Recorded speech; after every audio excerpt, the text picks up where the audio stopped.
Yes. And then there was 4 left. Cameroon is gone. Ivory Coast is gone. Algeria is gone. Mali is gone.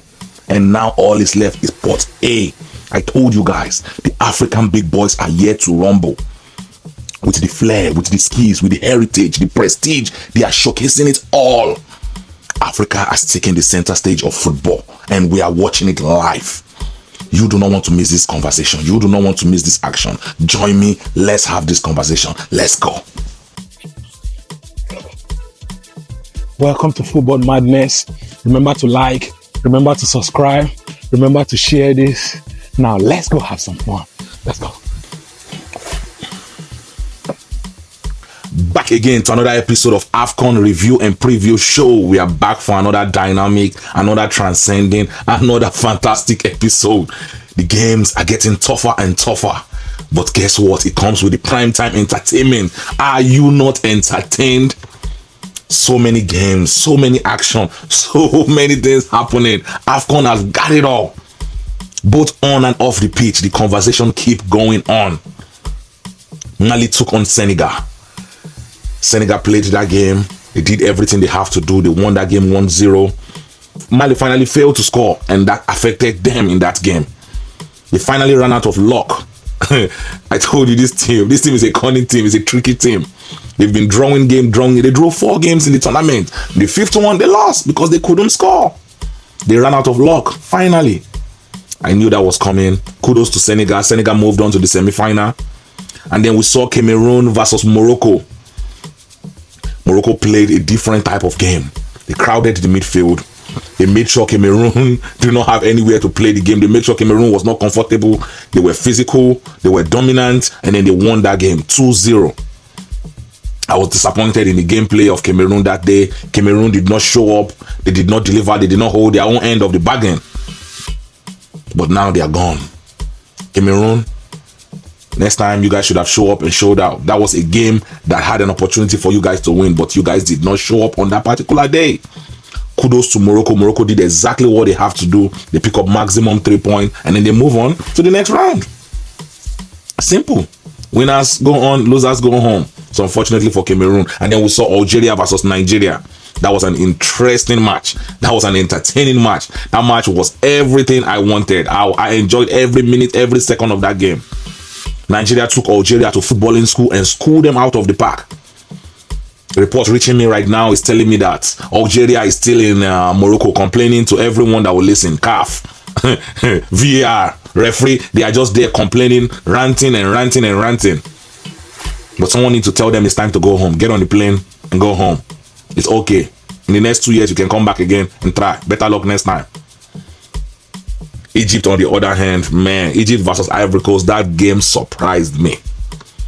That game surprised me. Egypt on that day were playing like a team on a mission. A team that have something to prove. Man, I cannot believe so. The way Egypt came out of that game, it was Mo Salah and Mahmoud's show. They schooled Ivory Coast. That's another team that disappointed me again. I expect Ivory Coast to give more. You see, in this tournament, you have to take your chances. That is one thing that is constant so far. You have to take your chances.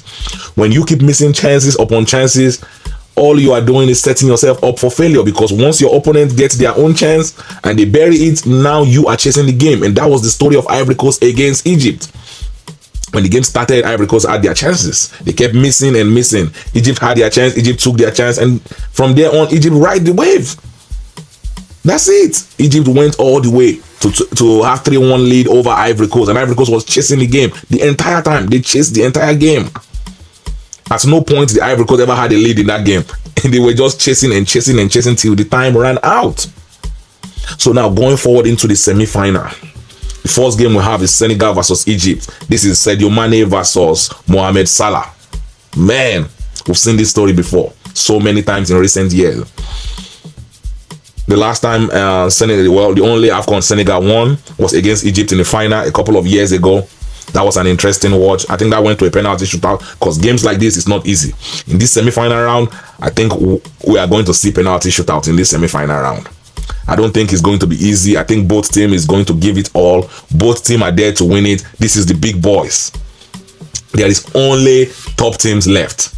The big time player, the prime time players. We have Mohamed Salah that have won the African best players a couple of years. We have Sadio Mane too, going head to head. Oh man, this game is going to be crazy. Man. See, a game like this is tricky. I believe going to be tricky. The co-pilots are going to stand out in a game like this because the likes of Sadio Mane, the likes of Mo Salah is going to soak up so much attention in a game like this. If you are a co-pilot, if you are an assistant, like those other players that have been under the fringe, that have been under the radar, this is a game for you to stand out. This is a game for you to lay down the marker. For Senegal have a lot of players that they can rotate in this game. They have a lot of superstars on their roster. Senegal is star-studded. That team is loaded with key players. Egypt, on the other hand, is looking like the Mo Salah and Omar Mahmoud show. That's it. The rest of them is just tagging along. But going forward into this game, I am telling you, this game is looking like a game for the co-pilot. Players that are not being spoken of. Players that is under the radar. This is a game for you guys to do your thing. Femin Lamin, this is a game for you to do your thing. Gay, this is a game for you to do your thing. Sa, this is a game for you to do your thing. I don't know if Jackson is going to even get the opportunity to start this game, but Jackson, you have to take your chances. You have to take your chances. This is a game for you guys to stand out. Mo Salah and Sadio Mane is going to soak up the whole attention. They are going to be, that's what everyone, the defenders are going to be focused on them. This is a game for you to, all these co-pilots, all these assistant players. This is a game for you guys to steal the show. Steal the headline of the show. Show yourself. Write your name in African history. This is an opportunity. Game like this matchup makes sense. Like, it makes sense. This is going to be a fantastic one. If you're a neutral fan, you are going to enjoy watching this game. Senegal versus Egypt. You are going to enjoy it. It is going to be end to end. Senegal is probably going to be the dominant side, but Egypt's defense is sound. Egypt's defense is sound. They can defend. That is one thing you are going to give them. They can defend and they can play on the counter attack. Egypt is set up that way to play on the defensive style and catch you on the counter attack. Meanwhile, Senegal is probably going to have more ball possession. They are going to dominate the game. They are going to keep the ball. They are going to try to move on waves and waves of attack. Oh man, I cannot wait for this game. This game promise everything I want to see. I cannot wait for this matchup. African football is taking over. If you are not watching African football, I ask you, what are you watching? Man, this game is going to be crazy. Tactical matchup makes sense. The star, the players, the flair, the skills that we are going to see from this game makes sense. It's going to be end to end. Both teams are going to be fighting for every single possession. They are going to be fighting for it. Second ball, they are going to be fighting for it. Both sides don't like each other because there's rivalry in there. There is rivalry in this game. But I look forward to watching this game. I think this game makes a perfect sense. Don't be surprised if this game should go to a penalty shootout. But if I'm to choose a side to win this game, I think Senegal has everything it takes to win this game. I think Senegal is going to come out victorious in this game. But it's going to be an interesting watch. It's not going to be an easy one. Egypt is not an easy side. Egypt is not going to be a pushover. Do not overlook Egypt. Do not overlook Egypt. It's going to be a close match, close fought battle. But that's going to be a good game. For the next game we have on our list, we have Nigeria versus Morocco. Ooh, this is going to be an interesting one. See, first and first in this game is not going to be about how physical you are. This game is going to be a mental battle. The team with the team that has the mental strength is going to come out of this game superior. This game is not a physical battle. This game is a mental battle, especially for Nigeria. Going against Morocco, you are going against the host. 2, you are going to have so much Morocco fan around the stadium, so which means you are going against the Moroccan fans. 3, Morocco is at home and Nigeria will be away. 4, the officiating will not favor Nigeria in this game. So Nigeria have to make sure that their mental is fortified, like they are ready. They are mentally sound. Once you are mentally sound, then you can now worry about the physical, but first you have to be mentally sound. This game is going to be more of mental than physical. Nigeria need to be ready. You do not want to receive unnecessary yellow card, unnecessary fouls. They are going to be diving. You should expect this. Do not play into their hand. Morocco is a side that is going to try to cramp the midfield. They are going to play so many midfielders. They are going to try to steal the midfield. Do not play into their hands. You go into the game, you play your own game. Do not let them start looking for unnecessary foul, flopping here and there, looking for free kick, looking for penalty. This is what they do. Do not play into their hand. Do not give the ref an opportunity to give them this game. Know this and know this now. Please, somebody send this to the Nigerian team. This game is more mental than physical. Do not play into their hand. They already have a Ghanaian ref and a South African VAR officiator. They are mounting all the Nigerian ops together. They are banding themselves together. But don't worry, surely they must gather. And they will scatter. Don't worry. Let them gather and they will scatter. But first, Nigerian players that is going to be playing this game, you need to be mentally fortified. Like, you need to make sure that your men do not get complacent and do not give unnecessary foul away. They are going to be looking for cheap free kick. They are going to be diving. They are going to be flopping. Let me tell you all these things now so you know it and know it well. Do not get caught into the game. Be sound. The mental first and then the physical second. I have said it now. You guys have heard it. Nigeria, be prepared for the mental battle. That's it. Oh yeah. See,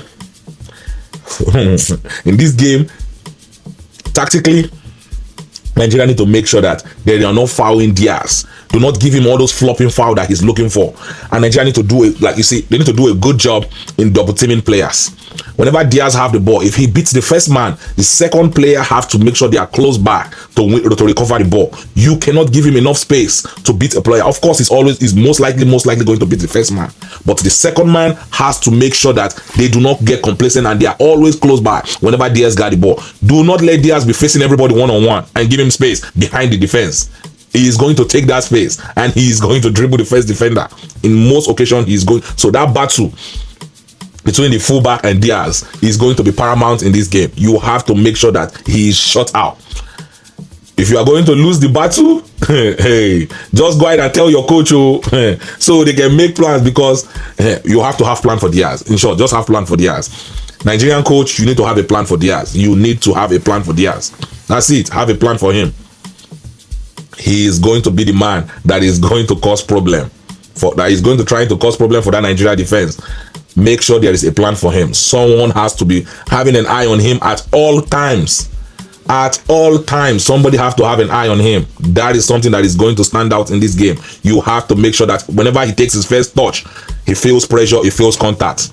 That's it. Whenever he takes his first touch, there is somebody right there. Make sure somebody is defending him at every contact, every first touch. Do not give him space. Do not give him time. You don't want such thing in this game. Ndidi is suspended. So we are probably going to see Rafael Onyedika comes in to take that position. So he needs to be sound. He needs to be ready from the get-go. There is no excuse. Come in and give us that same performance you gave against Uganda. Morocco is going to be tricky. They might bring in Amrabat, because that's what they did against Mali, because they knew that game against Mali is going to be a physical battle. So they bring in him and play 2 DM. So they might play 2 DM in this game because they know that Nigeria is going to be a physical side. Morocco might be forced to play 2 DM in this game. So Nigeria needs to be ready for that midfield battle. In a game like this, whomever wins the midfield battle, whomever wins that midfield battle is going to have 100% chance to win this game. You have to win the midfield battle. They like Onyedika, Iwobi, and Frank Onyeka. You guys have to win the midfield battle. The second ball, you have to be there. You have to win those balls. You have to win the battle. You cannot give anything away. A game like this, you have to make sure that you set the tone early. You set the standard early. Let them know that they are in a game. Man, this matchup makes sense. I am telling you, it makes perfect sense. Most of this team, Morocco and Nigeria, have their players playing abroad. So they are used to the European system, European football. This is what we are going to be seeing. We are going to see this in display. The ball is going to be on the ground. The passes are going to be moving. It's going to be a fast-paced football. It's going to be beautiful to watch. I cannot wait. This is going to be primetime entertainment. I think both sides is going to score, but I think Nigeria is going to come out of this game with a 2-1 victory. It's going to be a close one. It's going to be a hard-fought game. I don't think it's going to be easy, but I think Nigeria is going to win this game 2-1, and then we are going to have Senegal versus Nigeria in the final. It's going to be an interesting watch. You guys do not want to miss this. You want to be dialed in. You want to grab your popcorn, grab your drink. You are going to enjoy primetime entertainment. Whew, I cannot wait for this game. I cannot wait. It's going to be good. I cannot wait. It's going to be good. But this is what I have for you guys this time around. Grab your popcorn, grab your drink. We are going to have a blast on Wednesday. I cannot wait. It's going to be so good. Guys, remember, it's not personal. It's just football. And I will see you guys next time. We out.